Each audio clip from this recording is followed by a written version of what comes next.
run my own business, and at the same time I travel about 9 or 10 months every year.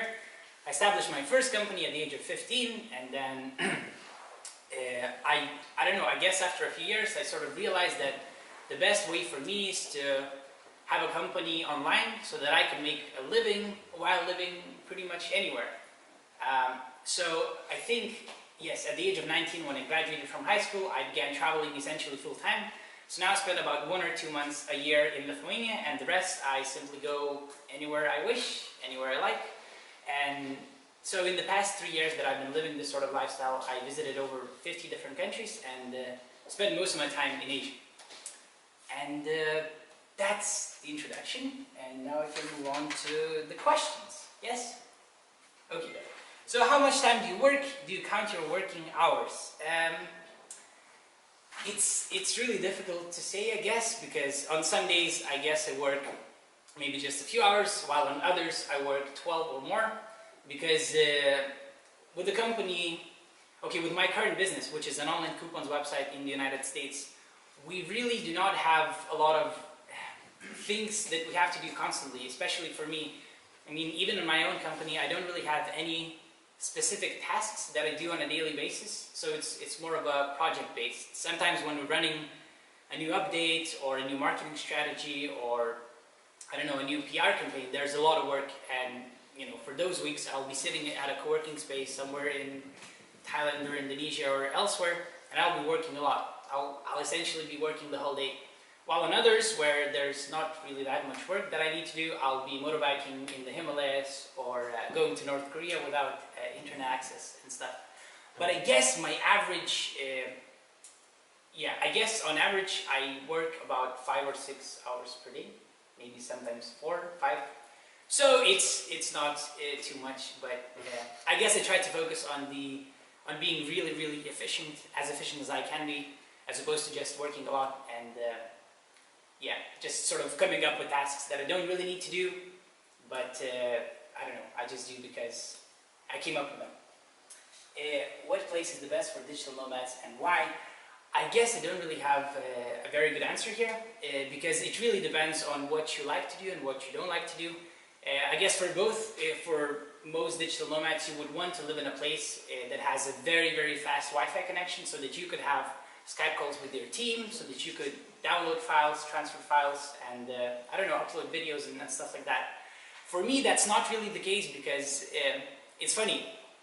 Every time I'm out of Lithuania, where we have our, I don't know, headquarters, I never ever have any Skype calls with any of my teammates, ever. So essentially all of our communication is only email, Facebook Messenger, and Skype.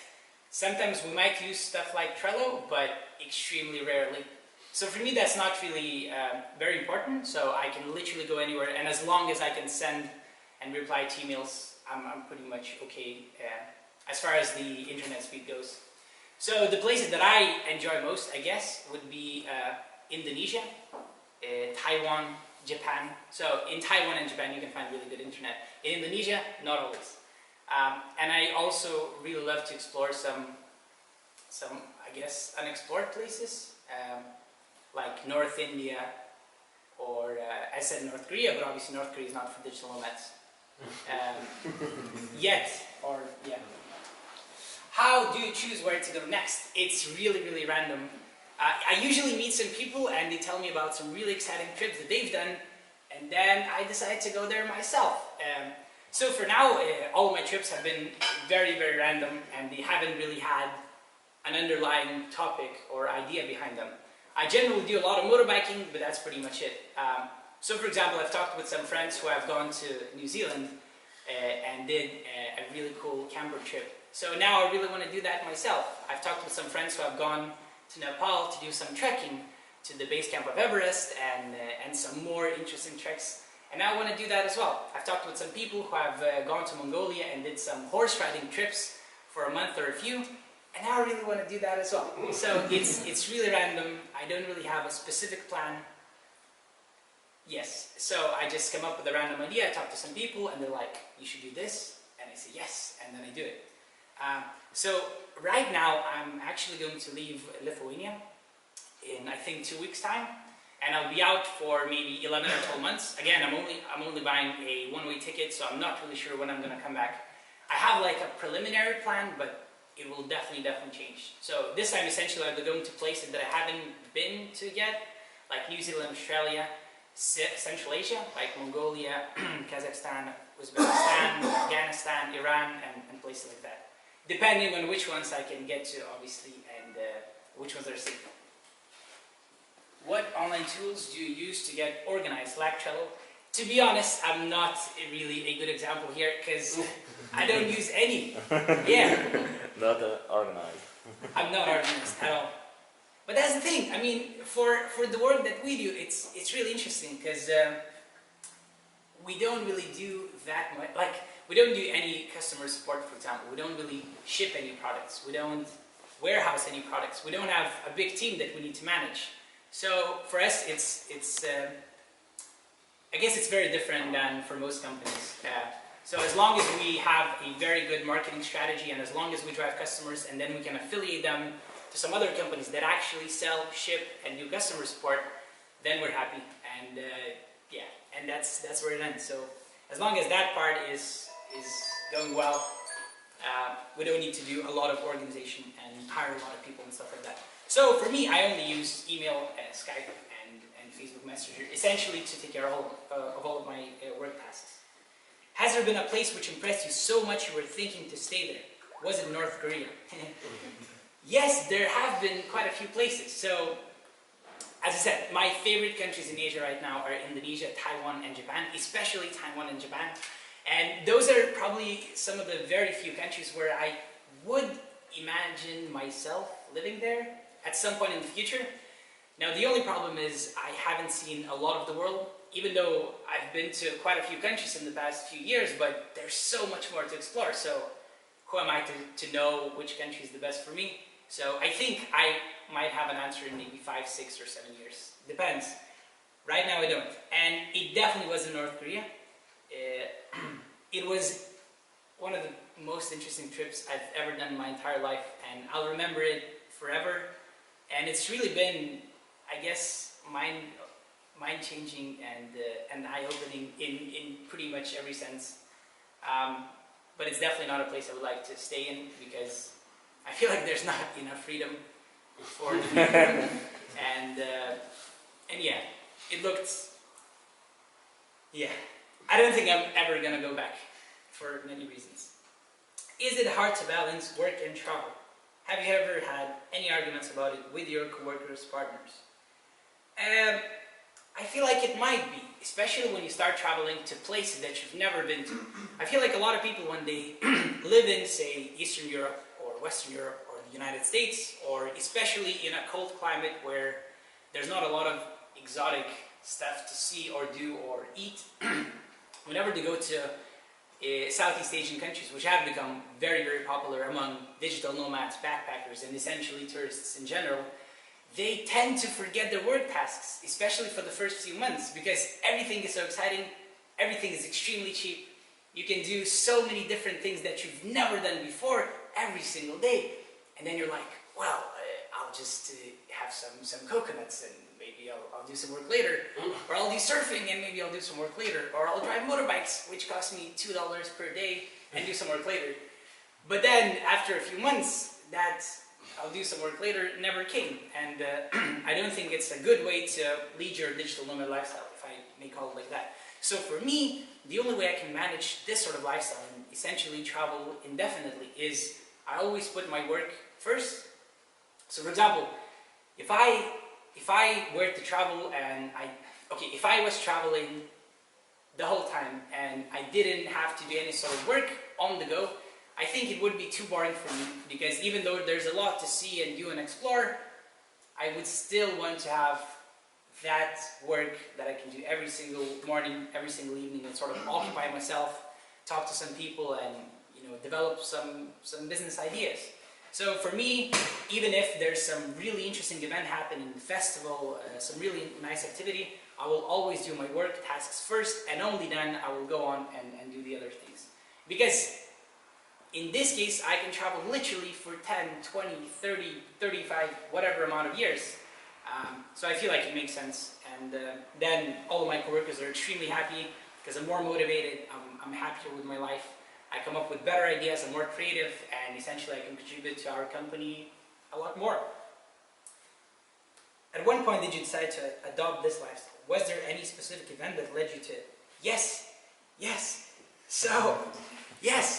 So when I began my business, I feel like maybe a lot of people could relate to me right here. But when I began my business, I was very into the, I guess, the Silicon Valley mindset, or not even that, I guess like a wannabe online entrepreneur mindset, where I wasn't thinking about how my company could make money, I was thinking about how I could raise money, yeah? I wasn't thinking about how I can sell something or acquire new customers, I was thinking about how I can go to a good networking event and meet some investor that will change my life, which is a very, very false way to think about business and life in general. So I remember in that time, I guess from the age of 15 to the age of maybe 19, I was never ever interested in traveling. I did quite a few trips. I went to London and Cambridge quite a few times. I went to the Silicon Valley for a month, to San Francisco and the surrounding area, and I didn't see absolutely anything. The only things I would do would be go to events, meet some people, try to get meetings with those people afterwards, then, I don't know, pitch your idea to someone who doesn't really care about it and stuff like that. But at the age of 19, I was invited to this really interesting conference held in Malaysia.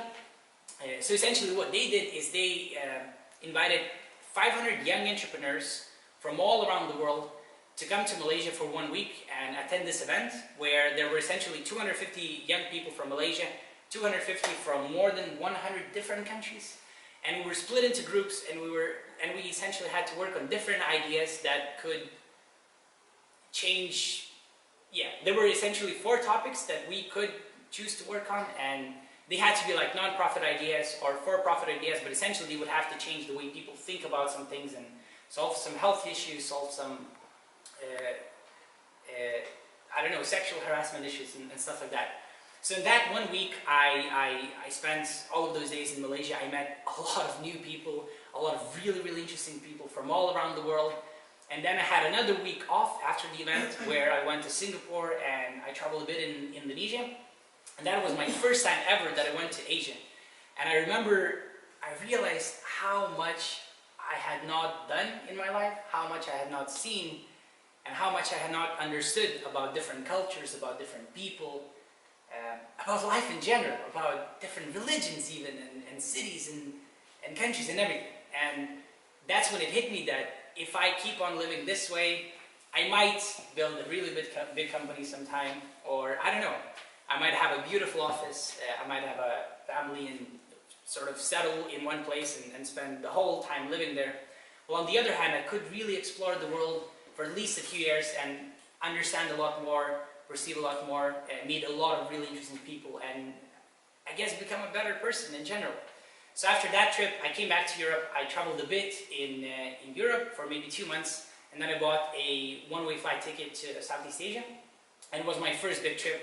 It was my 3 months around 5 different countries, and while I was traveling there, I was also working on my companies, and essentially I wanted to make as much money as I could online so that I could essentially be traveling the whole time.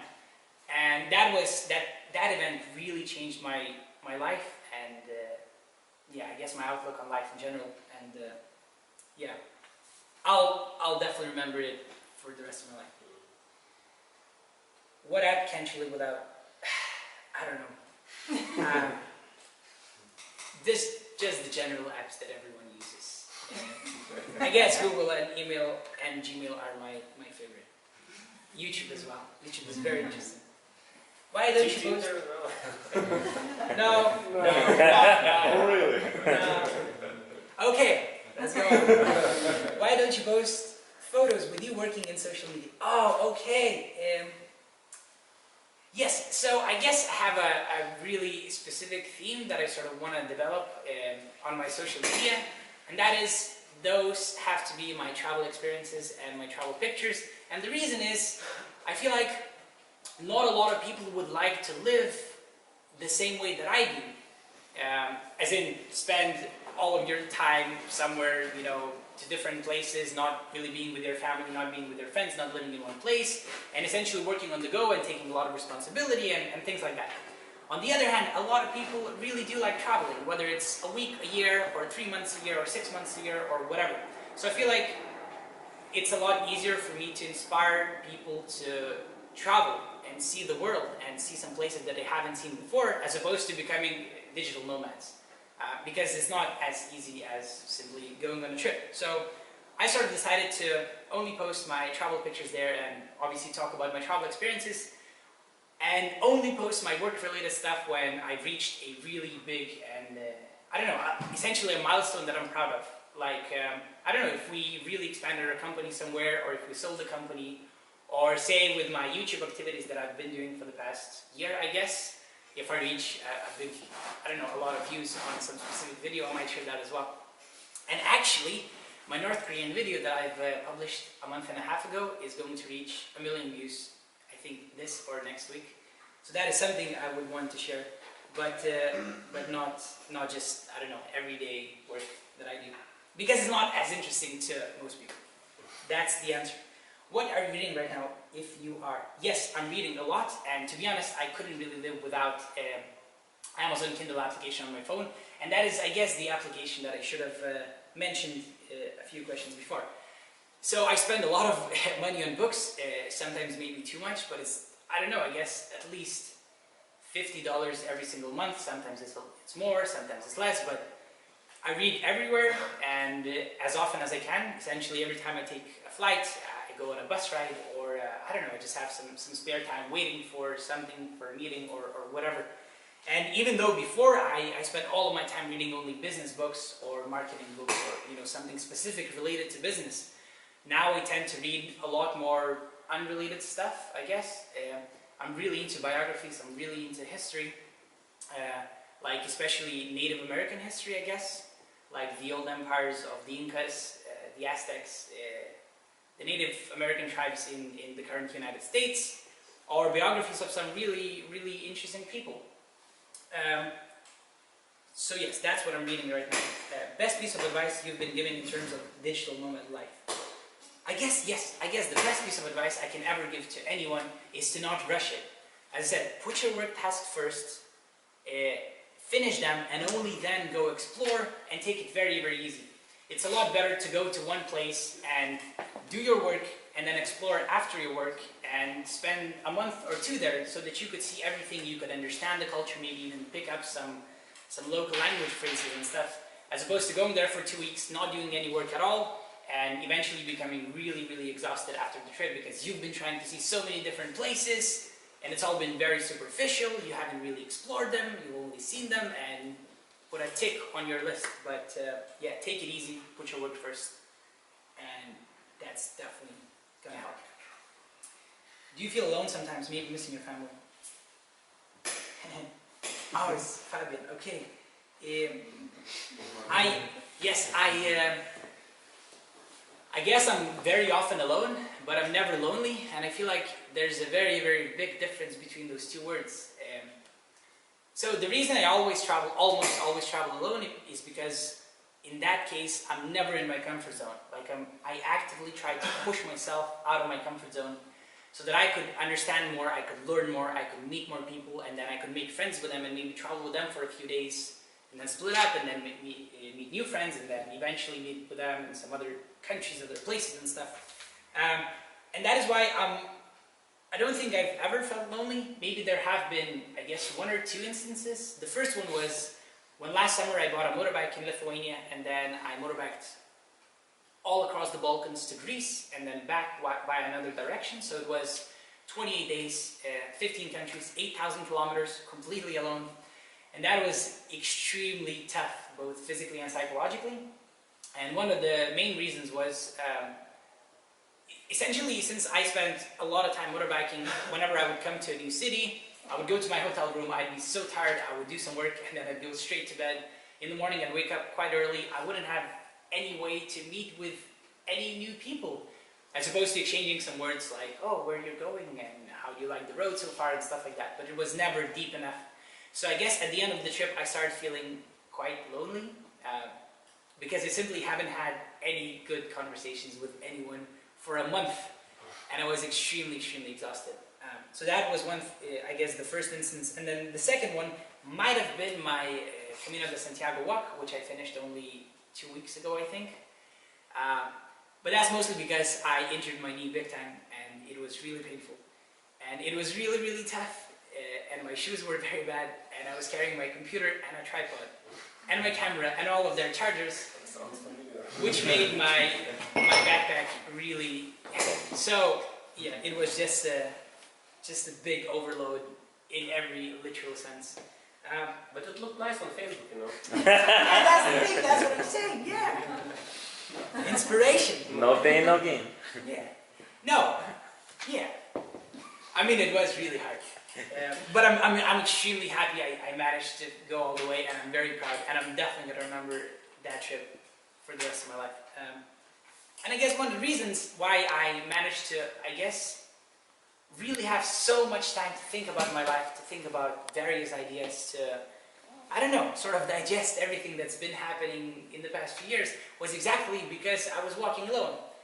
I meet some friends on the way, but it would only usually be, I don't know, maybe an hour this day, and then we might meet a week in advance, but then the rest I'll be walking alone. And so it was like a very interesting, meditative, and extremely relaxing experience. So quite ironically, I feel that I've rested in that month psychologically, because I was in the forests, I was alone, I was breathing fresh air, and yeah, I was almost always meditating. But did you manage to do some work or no? That's the thing. Okay, so on this trip, it's a very good example of when I didn't do too much work. Yeah. So actually, I had this really good routine, daily routine that really helped me. Basically, I had like a SIM card with 4G internet on my phone, and so every day when I would be walking, I would stop every 1 or 2 hours, and I would be sitting somewhere at some local restaurant or just somewhere on a rock or whatever. And I'd be answering my emails, I'd be chatting with my coworkers if anything was really urgent. Sometimes I could even make a call because the internet was good enough. So I was working sort of, I guess, 2 or 3 hours a day, but it was mostly just making sure everything's running smoothly, as opposed to actually working and coming up with new ideas and stuff like that. So I would only be working those 5 days that I wasn't actually walking, and I spent the whole day in my hotel room with a good Wi-Fi, with my computer, and it was okay, mostly because right now we don't really have too much work to do in my company, because we're in a little bit of a crisis. That's another topic. How many people are working in your team? What are they doing exactly? Developers, designers, etc. What are you doing at a casual work day? Okay, so we have almost 20 people in Lithuania and in India. We also have quite a few freelancers, because in my mind, the best company is the sort of company where like 100% of the revenue is profit and that has 0 employees. Which is, I guess, not a good thing to say here, because you guys seem like a great team. We do the totally, fundamentally, the most important tasks in a house.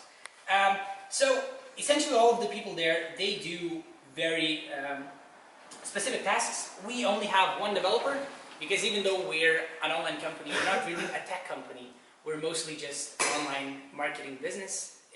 And from the tech standpoint, it's an extremely simple website, essentially just a static page that redirects people to different websites that actually do the work. But mostly everyone is working with marketing. So some people write articles, some people outreach to various journalists or bloggers, or some people obviously work with content so that we would have all of those newest coupons available and stuff like that. But yeah, I mean, I guess 90% of what we do is essentially marketing, and most of our customers come from either email or Google search. So every work they do is very related to that.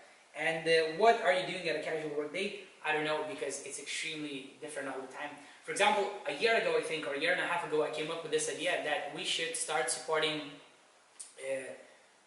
university students in the United States. So we established, well, yes, it was essentially a project that I was running. So at that company, we established this scholarship, like university scholarship program, where every year we're giving away thousands of dollars to various university students in the United States. So the first year we gave out, I think, $11,500 to 4 different students, and now we give out about $3,000 every single year. So for example, when I came up with that idea, I was working really hard to make that possible and collaborate with many different universities so that they would give us some promotion and make sure it's all running smoothly, make sure the application process is running smoothly. And I was focusing on that for a few months, and then once that project sort of ended and some people took over, I started working on some other ideas. So it's really random, it's never the same, and it's a plus and a minus as well. Most people set goals in their life to keep moving forward. What are your goals right now? I don't really have any goals.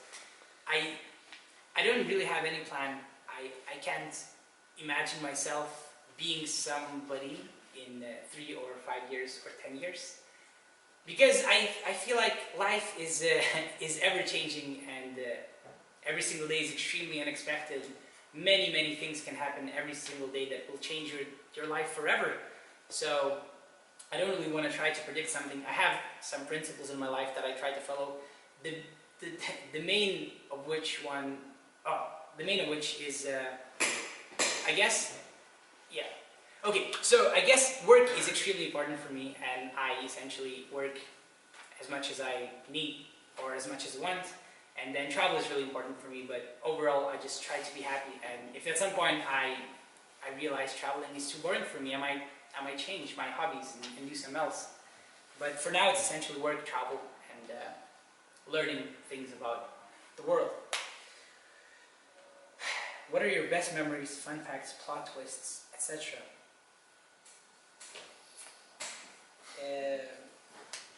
Fun facts? What does it mean? Well, something you remember from some journey or something. Maybe something funny happened, or you... It's embarrassing that everyone For- will laugh.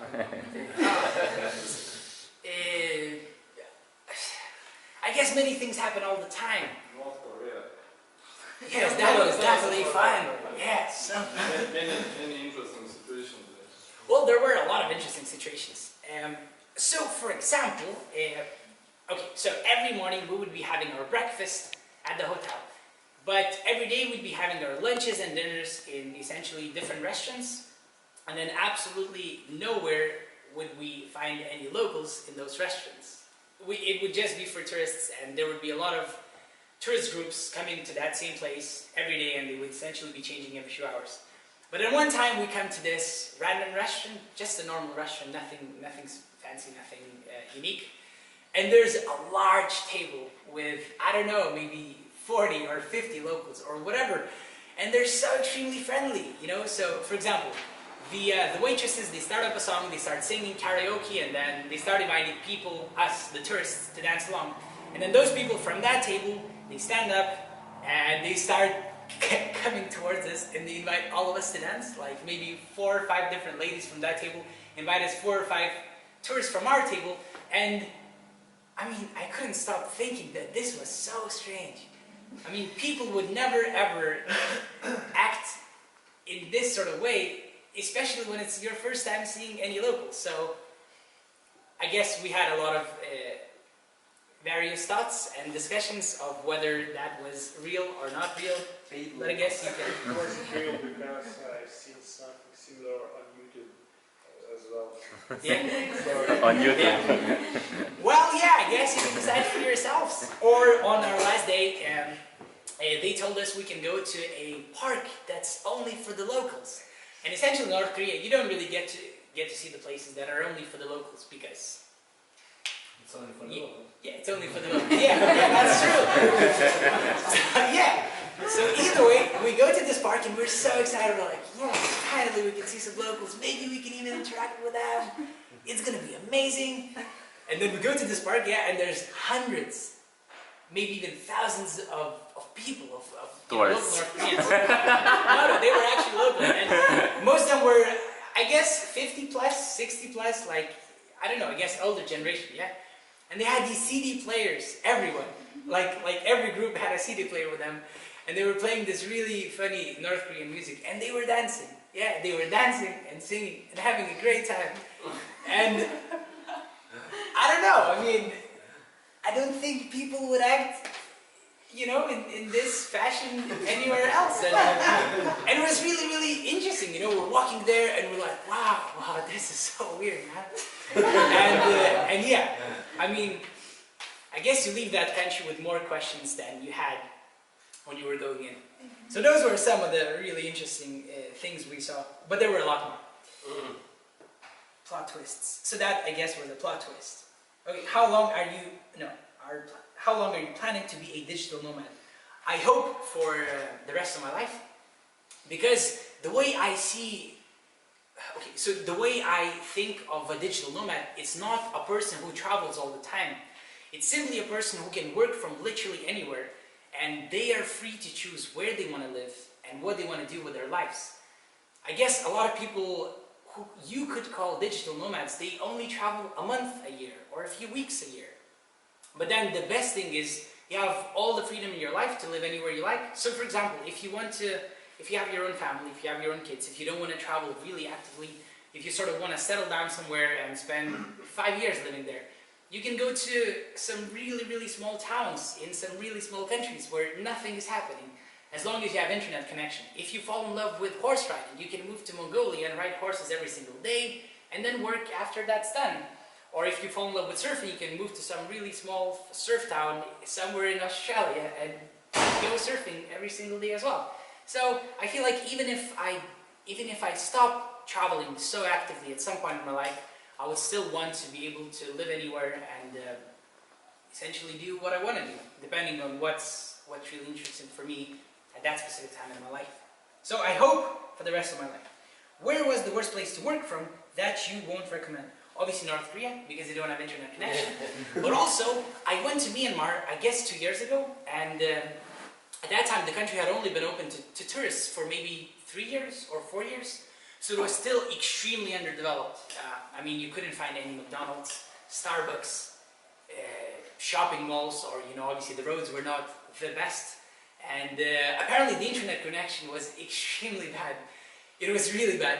So that was the only place throughout my travels where I actually had to go to internet cafes every single day to even try to send an email, and even that was not possible most of the time. So it was kind of stressful because at that time I had to do quite a lot of work, and I didn't really consider the fact that it might be really hard. But it was 2 years ago, so I feel like the country right now is probably a lot more developed, and you might not have to face the same problems that I did.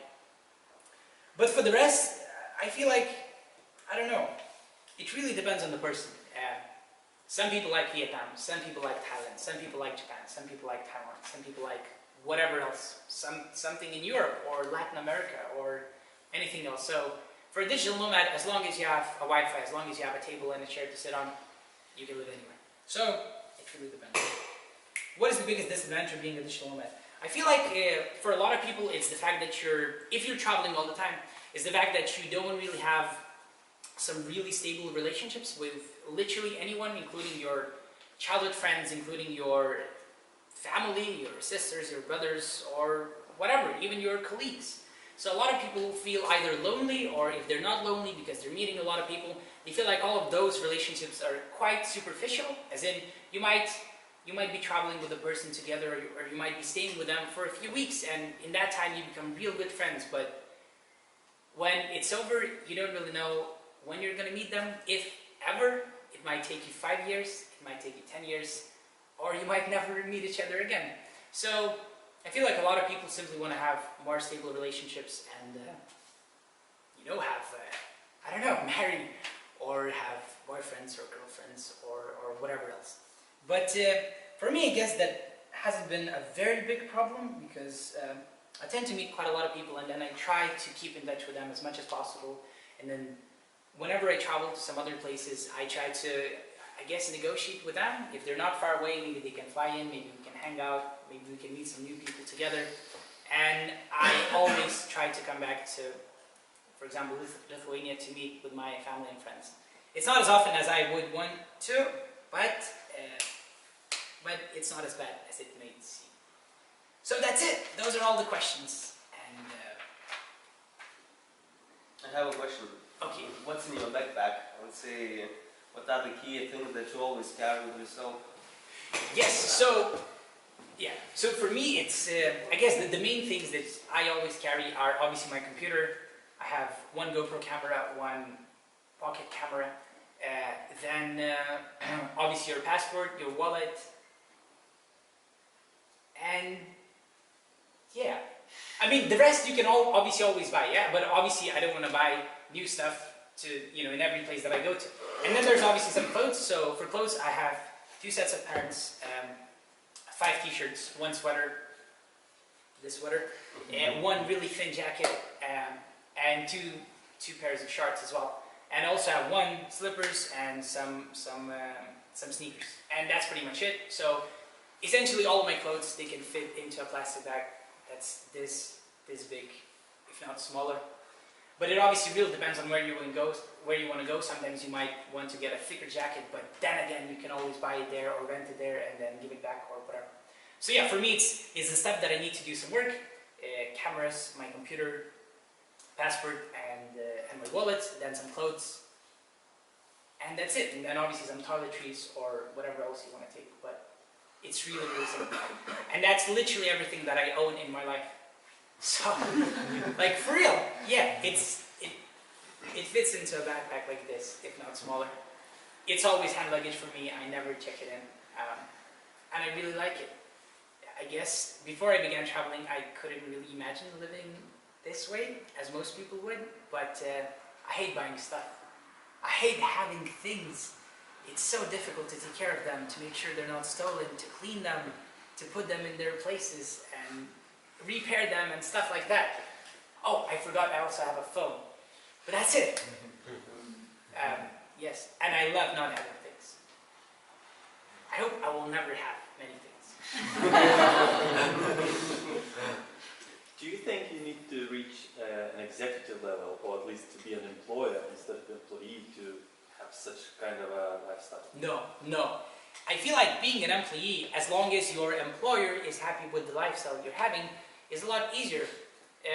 Because I guess it's more stable generally. There's not so much responsibility. You know, you might have some specific work hours, and you know, as long as you do those, you're happy to do whatever with your free time. Whereas sometimes if some things really go down wrong in your company and it's your money and you've invested them and things are not looking well, and then you're somewhere far away from everything and you're traveling, it might be quite stressful. But it really depends on the person, I guess. But I mean, yeah, there's so many ways to do it. I feel like a lot of people who are digital nomads, they tend to freelance. But I feel like having a proper, stable job would probably be even better for most of them. I guess the problem here is not the employees, the problem is the employers, because a lot of people are really old-fashioned in that sense, and they feel like if you don't come to the office, if you don't work 8 hours per day, you will not do anything good for the company, which in my opinion is not really the case in most of the time. So yeah, you can be an employee and live a lifestyle like this. Perfectly fine.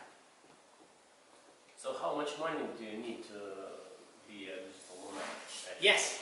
Again, it really depends on where you want to travel. But generally, I would say if you can afford to spend maybe 800 or 1,000 euros a month, you should be really fine in most places in Asia. Sometimes you would have to be living as a backpacker, sometimes not. But you could definitely afford to start traveling if it was like a stable income. And obviously I know some people who spend maybe 400 euros a month, or some people who spend 3,000 euros a month. But it really depends. Though the good thing is, as I said, for example, if you go to Southeast Asia, 1,000 euros a month generally is a lot of money. Like, you can literally go diving and surfing and whatever every single day almost. You know, you can have a motorbike, you can go on trips around that area every weekend, and you will still save some money, I guess. Whereas if you know, people come from the United States or Western Europe, or you know, say Japan or Singapore, or essentially some more expensive countries, 1,000 euros a month is definitely not a very, very good lifestyle. So for a lot of people, traveling or living this way is even a better way to save money because it's cheaper and you can do a lot more, you know? And you can't buy many things. Yeah, you have to carry them, yes! That's the thing, you save so much money. No, but for real, I mean, so for example, if you're living in New York, yeah, and you're making, I guess, I don't know, what, $2,000, $3,000, that is not considered to be a lot of money. That's, I guess, a good salary. So you could probably have your own flat somewhere not in Manhattan, and you, I don't know if you could have a car, maybe not. You could probably go out sometimes and stuff like that, but if you had that money to spend in Southeast Asia, or even, you know, Eastern Europe, or even some places in Western Europe, that's a lot of money. So it really makes sense for you to go travel. Do you have any idol that inspires you, for example, that you follow? No. No? No. But he has many people who follow him. No. I don't know. Maybe like some from business leaders, you know, like or maybe some startups or companies that you admire. Let's say that Or brands that you like, for example? Yeah. I don't know. Well, I don't know. No, I had some things in my mind. So maybe we can talk about books. Yeah, maybe the books that have inspired me. Okay. So there have been some really, really interesting books that have helped me in my lifestyle and in general doing business. And I guess my three favorite ones are Lean Startup, which I guess most of you or some of you have read. It's essentially a book that helps you minimize your investment into something you're not, you know, sure of whether you like it or whether it's going to work or not. And I really try to apply that in pretty much everything that I do.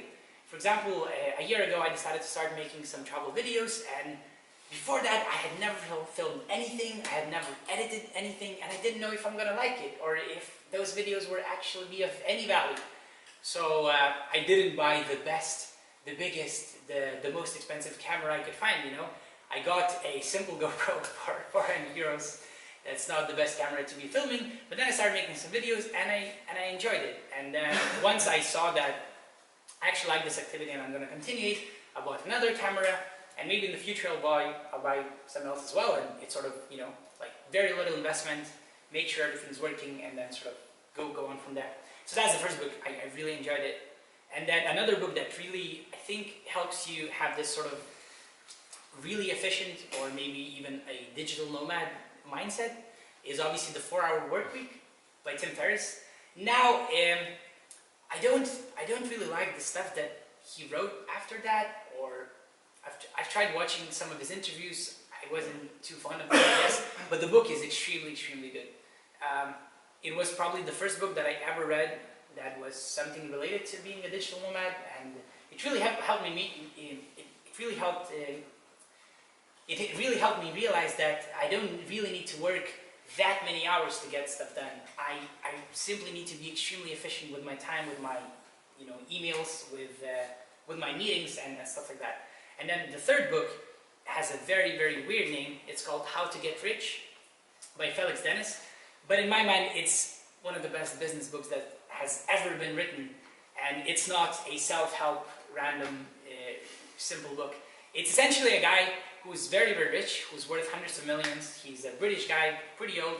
But in that book, he's essentially telling you his story about how he became, you know, how he built his businesses and how he became that rich. And he's trying to tell you that you shouldn't follow his footsteps and you shouldn't be trying to get rich because it's extremely hard. It takes a lot of your, I don't know, happiness away for a lot of people, and it requires you to do a lot of stuff that you wouldn't probably want to do otherwise. Obviously, it's not always the case. It really depends, but it's a very, very good book. So yeah, I really enjoyed all of them, and I've read all of them at least 3 times each, I guess. I have a very quick question about editing. Which programs are used for editing videos? Final Cut Pro. Final Cut? Okay. Maybe you can talk even how you promote your videos, because like how come they become so? Yeah, how did you get a million popular? views Yeah. for a video? Oh, okay. I didn't get that much in my YouTube value. Yeah, Uh, and the video was very good actually. 60 views or something. video, Bali video. Yeah. Oh, okay. You saw some other videos, it was a very good video. Did you send it to me or no? You saw it, it's Bali, one day in Bali, like Yeah. first person, yeah. It was actually pretty good, no? And it has No, but like, 60 views or wake something. up and there's your like, Yeah. yeah. Nice music, nice. Yeah. So that's the thing. That's a very good example. No, that's a very good argument to say that it's not about the quality. It's about how you promote it. Yeah, because the quality was good. Yeah, maybe it was not meant to get millions of views, but at least thousands or tens of thousands or whatever else. Yeah, it's all about the promotion. As in business, I guess. A lot of companies are doing essentially the same thing with all of their competitors, with minor differences. But it's all about who gets that customer. In this case, who gets the viewer. So when I'm thinking about my videos, I obviously want to make them good as I can. But I will not invest all of my time there. It's like if you want to make them popular, it's all about the promotion. Now that being said, I'm definitely, I really only have one video that has gone quite popular. Some others were okay with like 50,000, 80,000, 40,000 or stuff like that. But I don't feel like that's a lot. So I'm probably not the best person to talk about how to get your video really popular. But what I essentially try to do right now is I try to build relationships with journalists that write about stuff, essentially about traveling or motorbiking or whatever else my video is related to. And then every time I publish a new video, I send it to them and I tell them that I'll answer all of their questions. If they want to have a call with me, I'm very happy to do that as well. So essentially I'm trying to make them understand that this content is good and there's no effort for them in publishing it. And yeah, sometimes they do, sometimes they don't. Generally, they don't. But with North Korea, I guess the reason it went kind of viral was because it was the sort of video that I hadn't seen before myself when I was searching for videos like that. They were telling us and stuff like that without any of the political agenda there, or I wasn't really talking about politics essentially at all. I just wanted people to see how the tours look like, and obviously at the end I said some things about my experience there, but that was not the focus. So I feel like that's why it got people interested. And also, what was the name of that video from North Korea? My daily life in North Korea. My daily life. No, I'm just interested because it's also very important what kind of title you input, and if it's similar to some requests that people put in Google, then you get traffic. Yeah.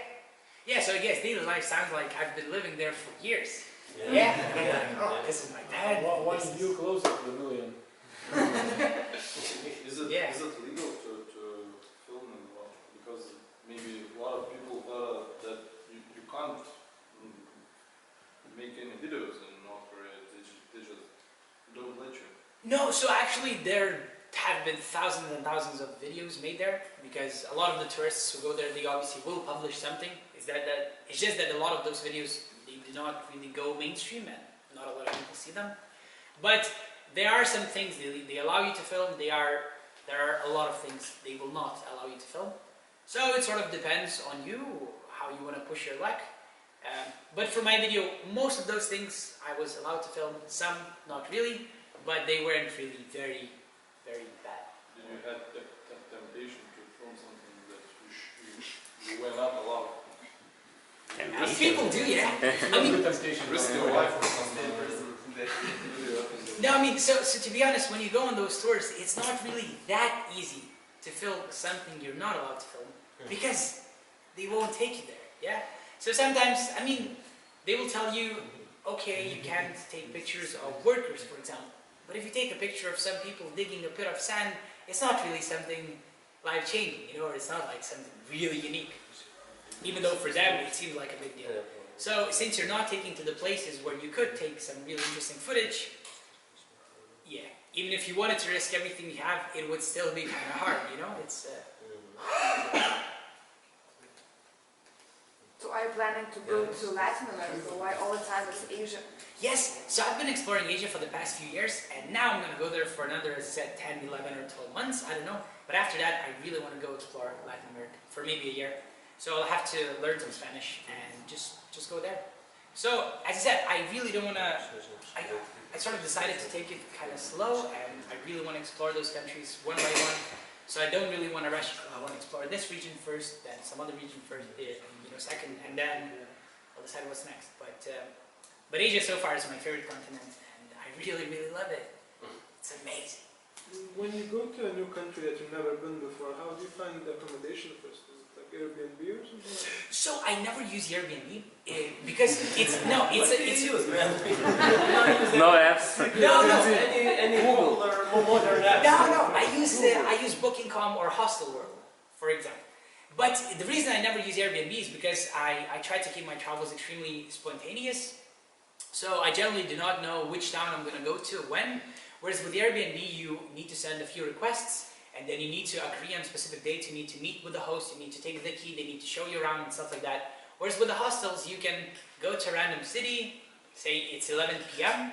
You can go on, say, Hostelworld, find a hostel to stay in, and it's 24/7, reception. You just go in there. You get a bed, sleep for 6 hours, go shower, and then go explore, or go to some other place. So I feel like it gives me a lot more freedom to choose where I want to go. So I generally stay in hostels, because there you can meet the most interesting people. Yeah. What was like the most interesting person you met, like another digital nomad? Can you share somebody? Another digital nomad. Yeah. I feel like most of those people are extremely interesting. The only thing is, a lot of them live, I guess, similar lifestyles to mine, or to, their own even. Because a lot of people who especially are just beginning their digital nomad lifestyle, they tend to go to the places that are really popular among other, nomads, like Chiang Mai in Thailand, or, places like that, Bali in Indonesia. Yeah. And then again, since quite a few of those people are like, designers or software developers, and say they like working at co-working spaces because that, then they're focused. You need to have one specific place where they're living, and a lot of them will go to one place for 3 months, then to another place for 3 months, and they don't really go on these really extreme trips that I would call very, very interesting.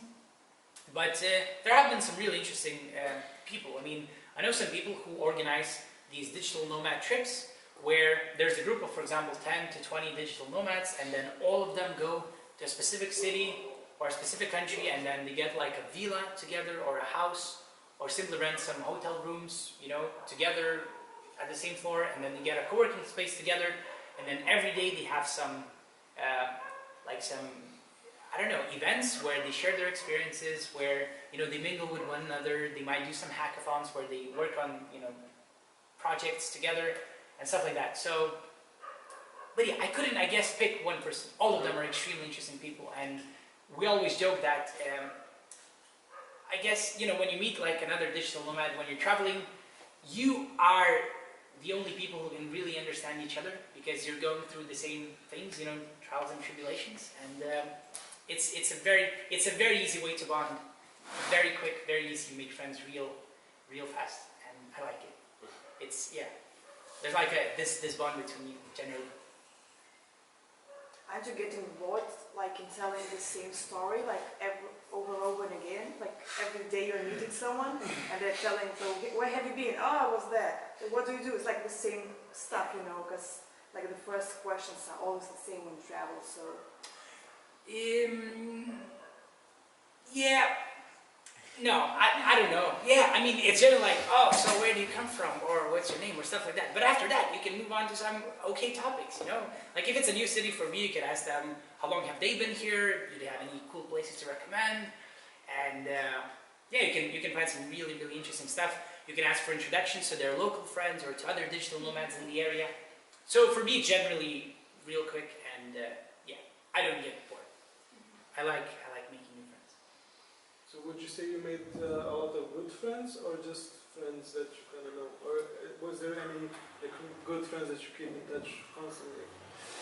Yes, there have been some people that I keep in touch with.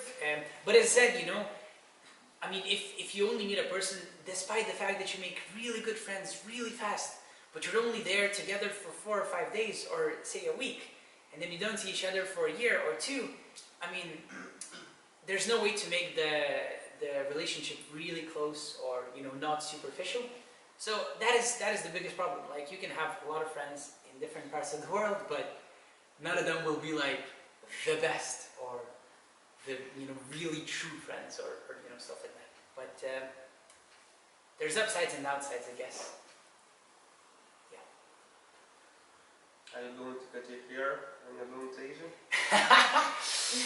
No. No, it's actually, yeah, last year I spent most of my time being bald. So now I need a change. Maybe I'll grow them. That's really related to our today's topic, by the way.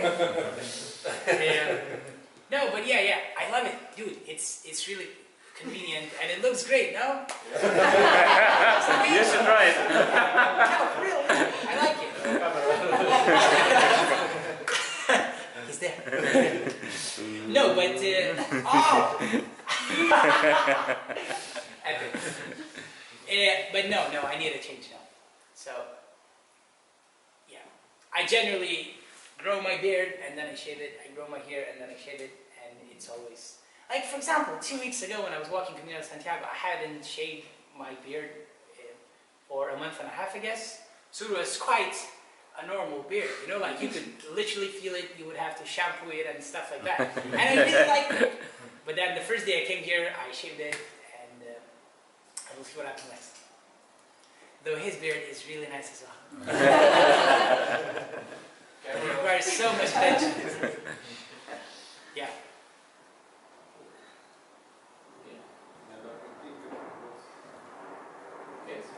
Thank you very much.